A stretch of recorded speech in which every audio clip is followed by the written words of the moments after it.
Ce journal vous est offert par le FPI, Fonds des promotions de l'industrie, votre partenaire privilégié pour la réussite de vos projets.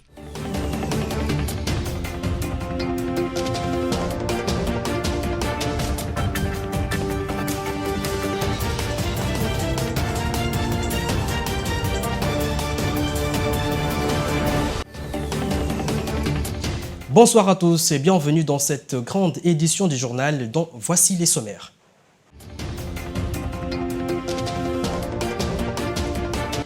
Conformément aux articles 77, 119, 120 et 121 de la Constitution, le président de la République a prononcé devant l'Assemblée nationale et le Sénat les derniers discours de son quinquennat sur l'état de la nation. Vous suivrez l'extrait de son discours dans ce journal.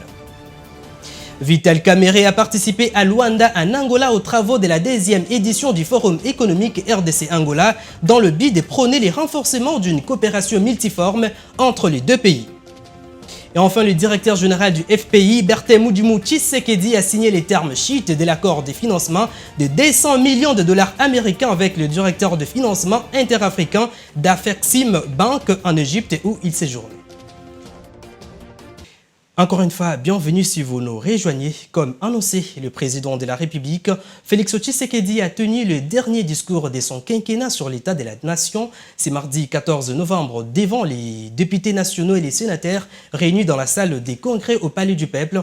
De la sécurité à la justice, le chef de l'État a brossé la situation du pays sur le plan général depuis sa prise du pouvoir. Yves Maïlé. Il a fallu brosser la situation de la nation comme trouvée en 2019 lors de sa prise du pouvoir et la situation actuelle 5 ans après. Ainsi prévoit la Constitution dans ses articles 77, 119 et 120. Devant les députés nationaux et sénateurs réunis en congrès, le chef de l'État Félix-Antoine Tshisekedi Tshilombo a tenu son discours sur l'état de la nation. Aucun secteur n'a été oublié, à savoir l'économie, l'éducation, la sécurité, les sociales, l'infrastructure, la diplomatie, l'emploi et la santé. Secteur par secteur, le président de la République a expliqué par des mots clairs la situation sécuritaire actuelle du pays en rappelant le départ de la MONUSCO. Cette grande réforme qui manquait à notre pays depuis des décennies est destinée à structurer mieux à systématiser et stabiliser la capacité de riposte et de dissuasion de nos forces de défense sur le moyen et le long terme. Elle poursuit également l'ambition d'accélérer l'augmentation des capacités dissuasives de notre appareil de défense. Dans cet élan poursuivi par le gouvernement, des efforts considérables ont été menés en vue d'améliorer les conditions socio-économiques des militaires et de leurs dépendants. Il s'agit entre autres de l'indexation du barème de rémunération des militaires sur un salaire minimum interprofessionnel garanti, le SMIG, constamment adapté au coût réel de la vie, de la finalisation du projet portant mise en place d'une assurance maladie, d'une assurance invalidité permanente, ainsi que d'une assurance obsèque, du lancement du programme de construction des casernements militaires, de la poursuite des audits et contrôles des ressources humaines, financières et logistiques dans toutes les structures de défense pour une gestion efficiente et efficace. Pour ce qui est de l'éducation, le chef de l'État a mis à nu les avancées significatives de ces secteurs. En ce sens que mon action pour promouvoir la bonne gouvernance dans le secteur éducatif prône à la fois l'instauration d'un système éducatif de base qui imprimera les valeurs sociétales du respect des individus et du bien commun, de solidarité et de partage, d'équité et de justice, et d'autre part, des infrastructures scolaires décentes et d'un enseignement de base apte à l'élever à des dimensions plus universelles. En effet, l'État congolais doit être capable d'assurer à sa jeunesse l'accès à l'éducation, à l'instruction et aux nouvelles technologies de l'information et de la communication d'une qualité irréprochable. Durant plus de 2 heures, le président de la République Félix-Antoine Tshisekedi Tshilombo a retenu l'attention du public. Par ricochet, le chef de l'État a exhorté le peuple congolais avec ces mots. Suivez-moi très bien, nous avons donc le choix entre repartir à zéro ou consolider les acquis de cet élan. Toujours à la présidence, Félix Tshisekedi avait officiellement inauguré hier, lundi 13 novembre, dans la soirée, les postes électriques de 220 kW à Kinshasa, accompagnés des réseaux de distribution connexes, dont les travaux avaient été lancés le 27 juillet 2021. Cette installation réalisée par la Société nationale d'électricité vise à améliorer l'approvisionnement électrique dans la capitale et à réduire les coupures des courants à Kinshasa. Suivez. Officiellement inauguré par le chef de l'État Félix Antoine Tshisekedi Tshilombo, le poste de Kinshasa est désormais mis en service et agit comme un point de réception du courant électrique provenant de centres hydroélectriques de Zongodé en République démocratique du Congo et d'Ngandu au Congo-Brazza. Cette infrastructure est équipée de 3 transformateurs majeurs. Cette source énergique provient de cette centrale érigée sur la rivière Inkisi à Kisantu dans le Congo central pour une capacité de 150 MW, selon les explications données par Fabrice Lusindi, directeur général de la Société nationale de l'électricité auprès du chef de l'État. La station de Kinshasa renforce le réseau local avec une capacité supplémentaire de 50 MW. La réalisation de ces ouvrages a été assurée en collaboration avec l'entreprise chinoise Shanghai Electric. Les citoyens congolais auront l'opportunité de célébrer les fêtes de fin d'année dans la lumière. Les délestages et interruptions de l'électricité seront considérablement réduits. L'approvisionnement en électricité est en cours d'amélioration. Autre chose, chiffré à 145 milliards de dollars américains pour la période 2024-2028 avec des actions prioritaires dans le secteur des sécurités, ce qui offre les programmes du candidat président de la République Moïse Katumbi démontré le lundi 13 novembre dernier devant le monde. Regardez. Alternative 2024 pour un Congo uni, démocrate, prospère et solidaire. Les programmes quinquennales 2024-2028 du candidat président de la République, Moïse Katumbi, a été dévoilé le lundi 13 novembre à Kinshasa par son équipe conduite par Christian Mwando. Ces programmes est chiffré à 145 milliards de dollars. Il compte 26 objectifs spécifiques et 291 actions dont le plus urgent s'inscrivent dans les secteurs de la sécurité. La priorité absolue, c'est de rétablir l'intégrité du territoire national, a fait savoir Christian Mwando, l'un des représentants de Moïse Katumbi absent à la cérémonie. Les candidats proposent l'augmentation et les allocations familiales de militaires qui restent l'un des principaux problèmes de l'armée. L'objectif principal sera donc de rebâtir progressivement un État congolais fort, fiable et stable et restaurer son autorité ainsi que sa crédibilité à l'intérieur comme à l'extérieur du pays. La priorité absolue pour Ensemble pour la République et pour le président Moïse Katumbi, c'est rétablir l'intégrité du territoire. Donc, pour cela, nous devons mettre en place une armée républicaine composée d'unités disciplinées, plus rationalisées, plus mobiles, plus professionnelles, mieux équipées et respectueuses des droits de l'homme. Nous allons prioriser les conflits devenus endémiques de l'Est du pays avec pour principal objectif d'anéantir toutes les forces négatives en vue de rétablir la paix dans les provinces de l'Ituri, du Nord Kivu et du Sud. L'objectif principal, c'est d'assurer une croissance économique robuste, inclusive et résiliente en s'appuyant sur les activités à forte croissance. Le programme de gouvernance de Moïse Katumbi est axé sur 4 piliers stratégiques: la transformation institutionnelle, la transformation structurelle de l'économie, la transformation sociale et la transformation durable.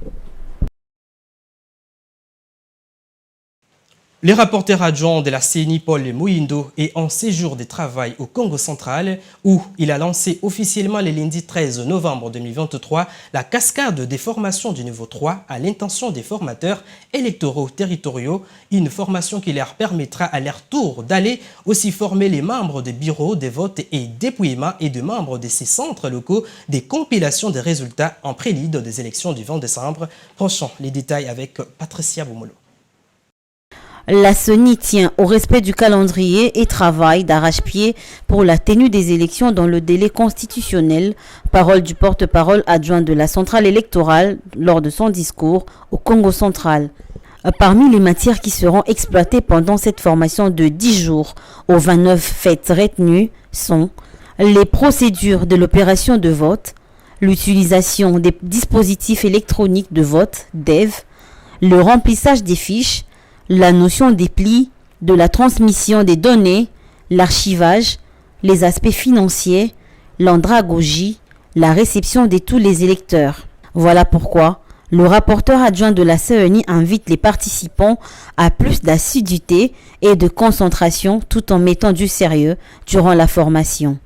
Sur toute l'étendue du territoire national, 6 889 participants au total ont été retenus, dont 29 formateurs électoraux et un logisticien pour le territoire de Kassangoulou.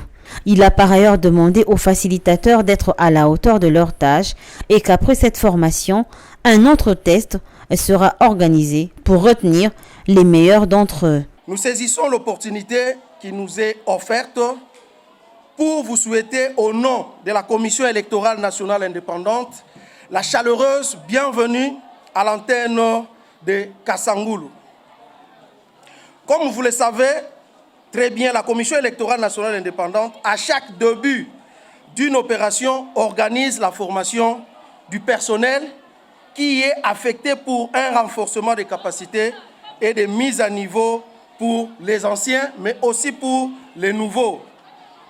Mais aussi pour doter tout un chacun qui doit participer à cette opération des connaissances, des procédures et techniques appropriées relatives à l'opération, cette fois-ci de vote et de dépouillement. Retenez que le chef d'antenne CENI Kassangoulou, Ghislain Diakessé, après les mots de bienvenue à Paul Muindo, a par la même occasion demandé aux participants d'intérioriser les matières qui leur sont transmises car la réussite des élections du 20 décembre prochain en dépend. Je l'ai annoncé au sommaire, le vice-premier ministre de l'économie nationale Vital Kamerhe a pris part aux travaux de la 10e édition du Forum économique Angola-RDC hier lundi 13 novembre à Luanda. Vital Kamerhe prône le renforcement d'une coopération multiforme entre les deux pays. Suivez. C'est depuis lundi 13 novembre 2023 à Luanda que les travaux de la 2e édition du Forum économique Angola-RDC ont démarré. Les décideurs et les opérateurs économiques de deux pays se sont réunis durant 2 jours dans la capitale angolaise pour dégager les recommandations fortes en vue du renforcement des liens commerciaux visant à la croissance économique de ces deux États. Dans son discours à l'ouverture de ces assises, le vice-premier ministre, ministre de l'économie nationale Vital Kamerhe, a commencé par rendre hommage au chef de l'État congolais Félix-Antoine Tshisekedi et Joao Lourenço, le président de l'Angola, tous les deux initiateurs de ces forums. D'après lui, cette 2e édition est une opportunité pour renforcer la coopération multiforme économique, commerciale, énergique et agro-industrielle. Excellences, Mesdames et Messieurs, cet engagement de nos deux chefs d'État est venu commander la reconduction du thème abordé à Kinshasa, partenariat économique pour une croissance partagée, à se tenir une fois de plus en simultané avec l'exposition des produits et services fabriqués dans nos pays, avec un sous-thème sans embâche, plan de mise en œuvre, qui doit rappeler les attentes des 137 millions de Congolais et Angolais qui ont droit d'accéder à l'émergence du bien-être auquel ils ont absolument droit. Plusieurs membres du gouvernement ont pris part à ces assises, notamment Jean-Lucien Boussa, ministre du Commerce extérieur, Marc Ekela, ministre des Transports, Adrien Bokele, ministre de Pêche et Élevage, Didier Boudimbu, ministre des Hydrocarbures et le vice-ministre de l'Intérieur. Les activités de la sous-traitance dans le secteur privé en République démocratique du Congo ont été, dans la soirée du lundi, au menu du briefing du gouvernement axé sur le bilan et perspectives de la sous-traitance dans le secteur privé. Le directeur général de l'autorité de régulation de la sous-traitance, Miguel Cachal, a saisi cette occasion pour saluer les jeunes entrepreneurs qui ont choisi d'accompagner le président de la République, Félix Tshisekedi, dans sa vision de créer les millionnaires congolais. On l'écoute. Depuis 10 mois qu'il a plu à son Excellence, Monsieur le Président de la République, chef de l'État, de pouvoir redynamiser ces secteurs. Et comme vous le savez, le Président de la République tient à cœur l'entrepreneuriat dans notre pays. Le Président de la République a compris qu'un État ne se développe pas seulement par les secteurs, ne se développe pas par les secteurs publics, mais c'est par les secteurs privés. Donc nous avons besoin de créer beaucoup d'entrepreneurs dans les secteurs privés et bien sûr des entrepreneurs congolais afin de pouvoir booster notre économie. Comme c'est le cas dans d'autres cieux où il y a eu une impulsion politique à viser, un leadership à viser qui a fait que ces pays-là puissent se développer en interne avec les nationaux qui détiennent des vraies actions, des vraies entreprises avec des nationaux. Donc, je pense que pour notre pays, c'est le cas aujourd'hui. Depuis l'indépendance de notre pays, ça n'a jamais existé de voir qu'un président de la République s'impliquait autant dans l'entrepreneuriat afin de pouvoir booster l'économie nationale, bien sûr avec les nationaux qui détiennent des parts sociales réelles. Et au cours de ce même briefing, les porte-paroles du gouvernement Patrick Mouyaya invitent les Congolais à se démontrer patients dans l'attente du début de l'opération de délivrance des cartes d'identité en RDC. Suivez. Je répète encore ce que j'aime à dire souvent, la CENI est un organe d'arbitrage, les lois viennent du Parlement, les financements, la sécurité vient du gouvernement, la sensibilisation vient de la société civile, les candidats viennent des partis politiques et tous ces beaux mondes s'est réunis pour nous assurer que nous nous approprions notre processus électoral et le processus électoral doit aboutir à bon port. Moi, je considère qu'il faut peut-être regarder les choses d'une autre manière, que de bonne conduite, peut-être que les documents leur ont été proposés le matin ou le soir, j'en sais rien. Dans quel intervalle de temps cela a été fait, mais c'est déjà bien qu'ils se soient retrouvés autour de la CENI où tout le monde a exprimé ses préoccupations et il est du devoir de la CENI de répondre aux préoccupations des différents candidats parce que la CENI existe pour ça. Et nous allons avec vous continuer à faire les suivis parce que nous devons, nous par exemple, nous assurer que les cartes, les problèmes de cartes qui ont été relevés puissent être résolus. Dans le reste de l'actualité, la Cour constitutionnelle a décidé de renvoyer à mars 2024 le procès du présumé détournement par l'ancien Premier ministre Matata Ponyo et ses co-accusés des fonds du projet des parcs agro-industriels de Bukangalonzo et des constructions du marché international de Kinshasa au 18 mars 2023. Suivez.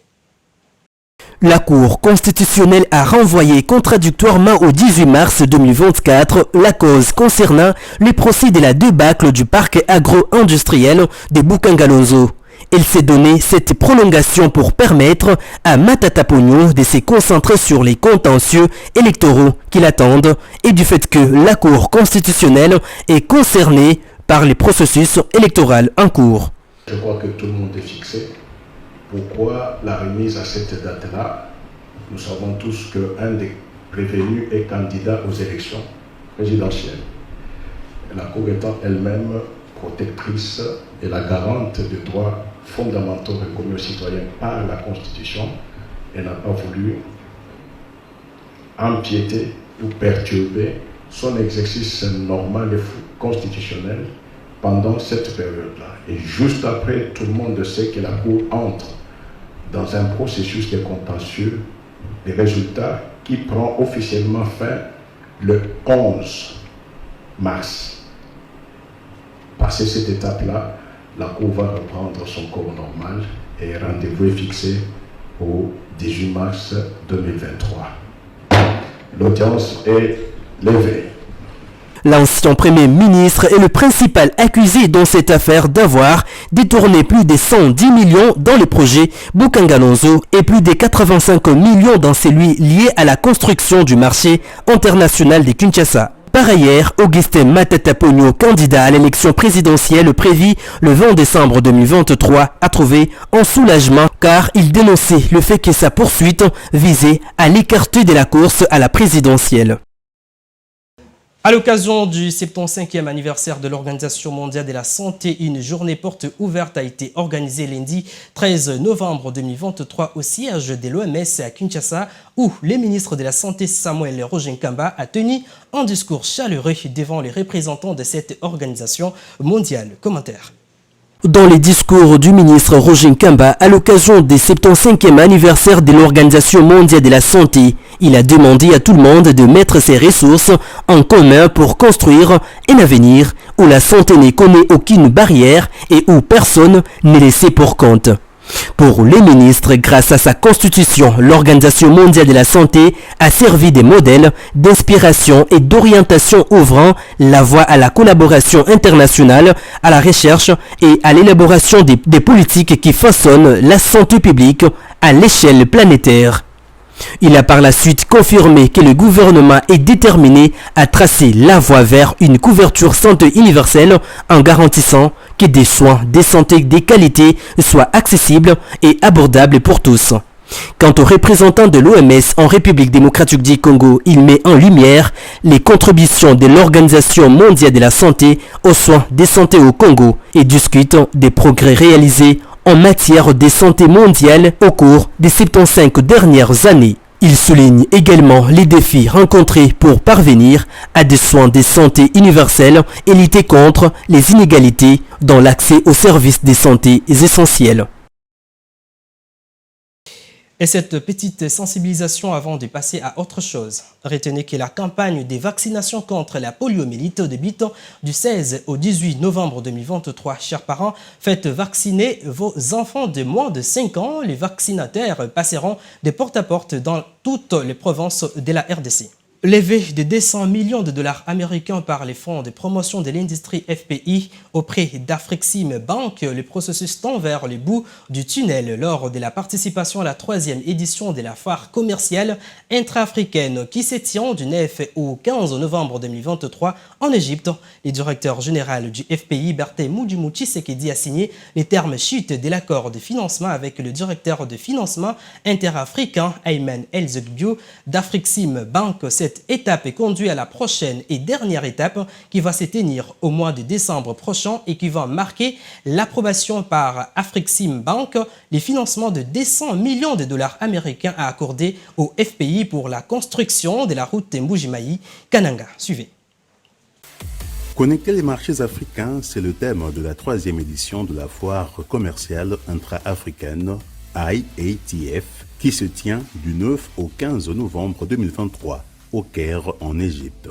Cette plateforme unique vise à promouvoir le commerce et l'investissement dans le cadre de la zone de libre-échange continentale africaine, la ZLCAF. Ces assises ont été organisées par la Banque africaine d'import et export, Afrexim Bank, en collaboration avec la Commission de l'Union africaine, le secrétariat exécutif de la ZLCAF et le gouvernement égyptien. Cette année, la foire commerciale intra-africaine a accueilli plus de 1600 participants venus de 55 pays africains et plus de 36 000 visiteurs. Parmi les hôtes de l'IATF 2023, on compte le Fonds de promotion de l'industrie, FPI. La délégation conduite par le directeur général Berthe Moudjimou Tshisekedi a été invitée à prendre part à ces assises pour particulièrement signer l'offre telle qu'approuvée au comité de crédit des Afreximbank en rapport avec la levée de 200 millions de dollars américains auprès de cette banque qui fait partie de la matrice des solutions pour la réalisation du projet de la construction de la route Mbujima-Ikananga, longue de 188 km et celle de 30 km reliant le port de Ndomba à la route nationale numéro 1. Le chemin a été long, certes, mais la signature de la term sheet entre Ayman El Zogbi, le directeur des financements interafricains de Afreximbank, et Bertin Moudimou Tshisekedi, le directeur général du FPI, en date du 12 novembre 2023 et devant témoins, est un signal fort de la matérialisation de cette volonté qu'a Afreximbank d'accompagner le FPI dans la réalisation de certains projets inscrits dans le programme présidentiel accéléré de lutte contre la pauvreté et la réduction des inégalités.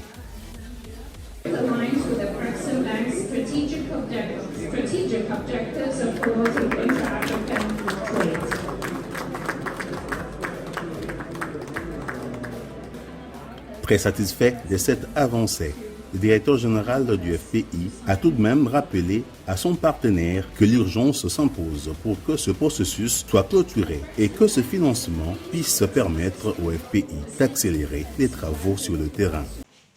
Et en dehors de nos frontières, au moins de 72 heures du scrutin présidentiel à Madagascar, 6 candidats de l'opposition, dont des anciens présidents, incitent la population à rester chez elle. Les reportages de nos confrères d'Africa News.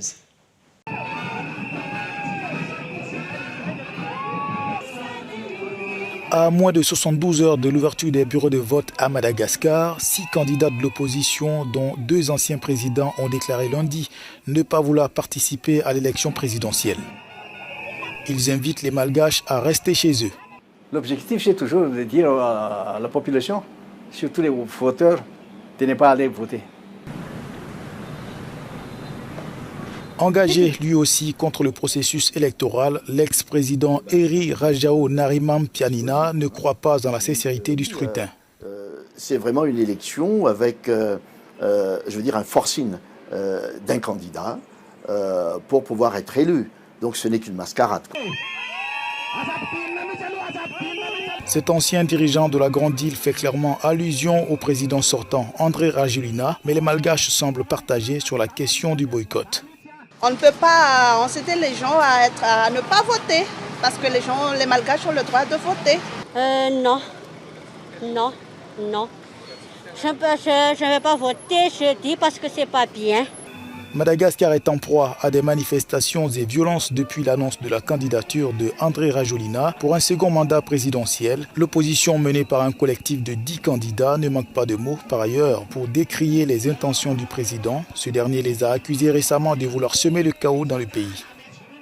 Ce journal est terminé. Place au rappel des principaux titres.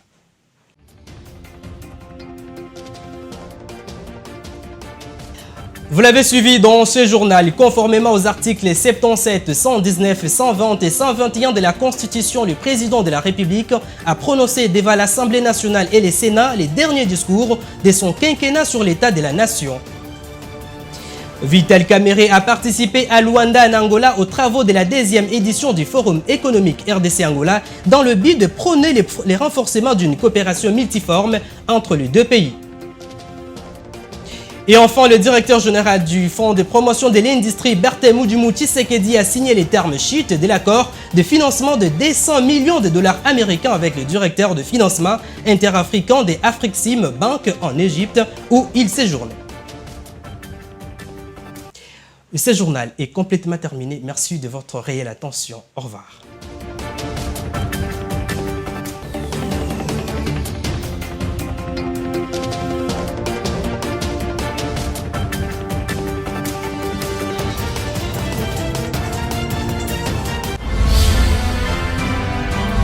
Ce journal vous a été offert par le FPI, Fonds de promotion de l'industrie, votre partenaire privilégié pour la réussite de vos projets.